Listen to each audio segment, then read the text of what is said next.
নমস্কাৰ welcome to this video. আজিৰ ভিডিঅ'ত আমি প্ৰাচীন অসমৰ বৰ্মন বংশৰ বিষয়ে আলোচনা কৰিম।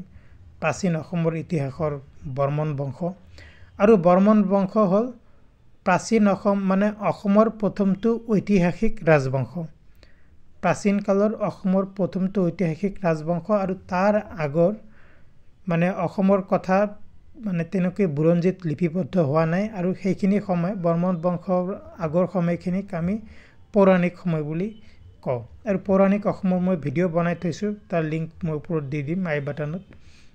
গতিকে আজি আমি আৰম্ভ কৰিছোঁ অসমৰ প্ৰথমটো ঐতিহাসিক বৰ্মন বংশৰ বিষয়ে। বৰ্মন বংশ কেতিয়া প্ৰতিষ্ঠা কৰা হৈছিল? অলৰেডি কোৱা হৈছে যে অসমৰ প্ৰথমটো পৌৰাণিক বংশ প্ৰতিষ্ঠা কৰা হৈছিল ৪ৰ্থ শতিকাৰ মাজভাগত আৰু মানে ৭ম শতিকাৰ মাজভাগলৈকে এই বংশ ৰাজত্ব কৰিছিল। ৩৫০ চনৰ পৰা খ্ৰীষ্টাব্দ ৩৫০ চনৰ পৰা 655 চনলৈকে বৰ্মন বংশই অসমত ৰাজত্ব কৰিছিল। আৰু অসমত যিমান ৰাজবংশই ৰাজত্ব কৰিছে তাৰ ভিতৰত ইয়াক এটা তাৎপৰ্যপূৰ্ণ ৰাজবংশ বুলি ক'ব পাৰি। আৰু সেই ৰাজবংশই মানে অসমৰ যি ৰাজনৈতিক হওক বা সাংস্কৃতিক যি পৰিচয় তাৰ ক্ষেত্ৰত এক বিশেষ ভূমিকা গ্ৰহণ কৰিছিল। এতিয়া বৰ্মন বংশৰ যি অৰিজিন আৰম্ভণি সেইখিনি কথা অলপ জানি ল'ম। বৰ্মন বংশ প্ৰতিষ্ঠা কৰিছিলে পুষ্য বৰ্মনে, নাম মনত ৰাখিব পুষ্য বৰ্মন। আৰু 4th century চি কোৱা হৈছে এইখিনি সময়ৰ ভিতৰত বৰ্মন বংশ অসমত ৰাজত্ব কৰিছিল।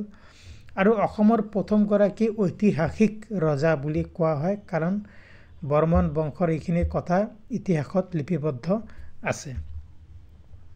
আৰু সেই সূত্ৰে অসমত কামৰূপ ৰাজ্য প্ৰতিষ্ঠা হয়।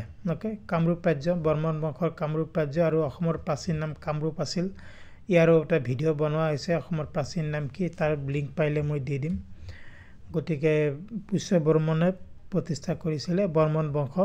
আৰু এই বৰ্মন বংশৰ ৰজাসকলে তেওঁলোকক মানে কাৰ পূৰ্বপুৰুষ মানে কাৰ উত্তৰাধিকাৰী বুলি কৈছিলে?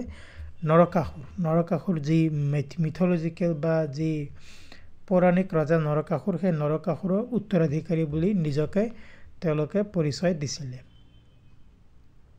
এতিয়া ইম্পৰ্টেণ্ট ৰুলাৰ, এই বংশৰ প্ৰধান শাসকসকল কোন হয়? বৰ্মন বংশৰ পুষ্য বৰ্মন অলৰেডি কোৱা হৈছে, তেখেতে মানে এই বংশৰ প্ৰতিষ্ঠা কৰিছিলে।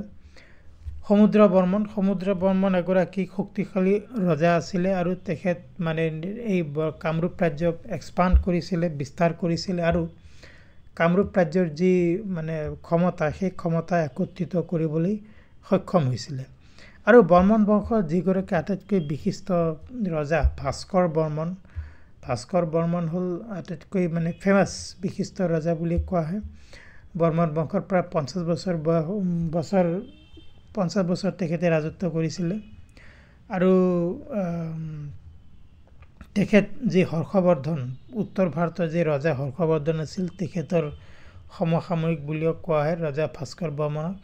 আৰু অসমৰ সেই সময়ত যি কামৰূপ বুলি কোৱা হৈছিল, মানে সাংস্কৃতিক আৰু ৰাজনৈতিক ক্ষেত্ৰখনত উন্নয়নৰ কাৰণে তেখেতে এক বিশিষ্ট ভূমিকা গ্ৰহণ কৰিছিল। আৰু সেই সময়তে চাইনিজ যি ট্ৰেভেলাৰ পৰিব্ৰাজক আছিল হিউৱেন চাং কামৰূপ ভ্ৰমণলৈ আহিছিলে।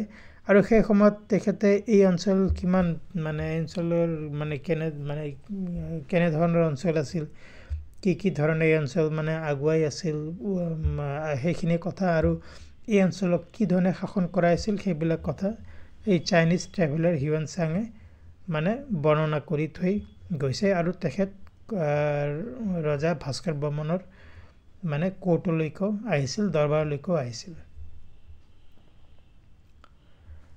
আৰু বৰ্মন বংশ অলৰেডি কোৱা হৈছে যে অসমৰ যি প্ৰশাসন আৰু ৰাজনীতি হওক বা সংস্কৃতিৰ ক্ষেত্ৰত এক বিশেষ ভূমিকা গ্ৰহণ কৰিছিলে।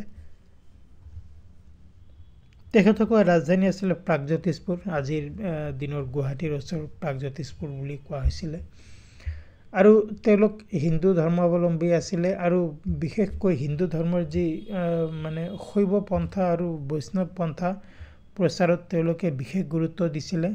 আৰু তেওঁলোকে মানে যিবিলাক মানে পূজা পাৰ্বণ কৰিছিলে সেইবিলাক বেদিক পদ্ধতিৰে কৰিছিলে আৰু যথেষ্ট ডাঙৰভাৱে বা আড়ম্বৰপূৰ্ণভাৱে তেখেতসকলে এই পূজা পাৰ্বণসমূহ মানে পালন কৰিছিলে লগতে অশ্বমেধ যজ্ঞৰ দৰেও মানে যিবিলাক প্ৰগ্ৰাম মানে কাৰ্যক্ৰম সেইবিলাক অশ্বমেধ যজ্ঞ তেওঁলোকে মানে অনুষ্ঠিত কৰিছিলে আৰু সেই সময়ত সংস্কৃত ভাষাৰ প্ৰচলন আছিল সংস্কৃত ভাষাত মানে যথেষ্ট উন্নতি হয় সেইখিনি সময়ত আৰু তেওঁলোকৰ যি ইনস্ক্ৰিপশ্যন শিলালিপি বা ৰেকৰ্ডসমূহ সংস্কৃত ভাষাতে লিখা আছে আৰু সংস্কৃত ভাষাই সেই সময়ত যথেষ্ট গুৰুত্ব লাভ কৰিছিল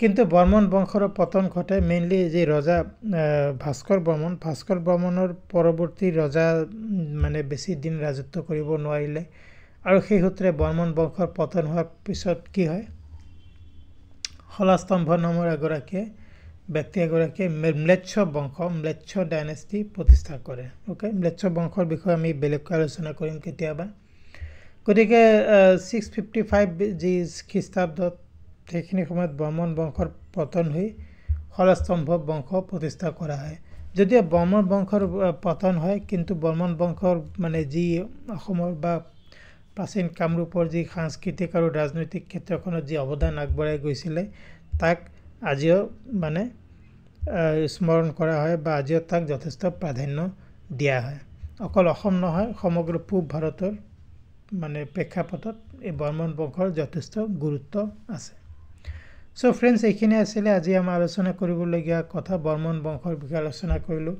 অসমৰ প্ৰথমটো ঐতিহাসিক বংশ কোনে প্ৰতিষ্ঠা কৰিছিল তেওঁলোকৰ অৱদান কি আছিল কোন সৰ্বশ্ৰেষ্ঠ ৰজা আছিল সেই বংশৰ এইখিনি কথা আলোচনা কৰা হ'ল আই হোপ আজি ডিসকাশন আপোনালোকে ভাল পাইছে বৰ্মন বংশৰ বিষয়ে যদি ভিডিওটো ভাল পাইছে প্লিজ লাইক কৰক শেয়াৰ কৰক চেনেলটো যদি সাবস্ক্ৰাইব কৰা নাই প্লিজ সাবস্ক্ৰাইব কৰক এনে ধৰণৰ এটা অতি ইনফৰ্মেটিভ ভিডিও সোনকালে লগ পাম thank you very mass and I will see you soon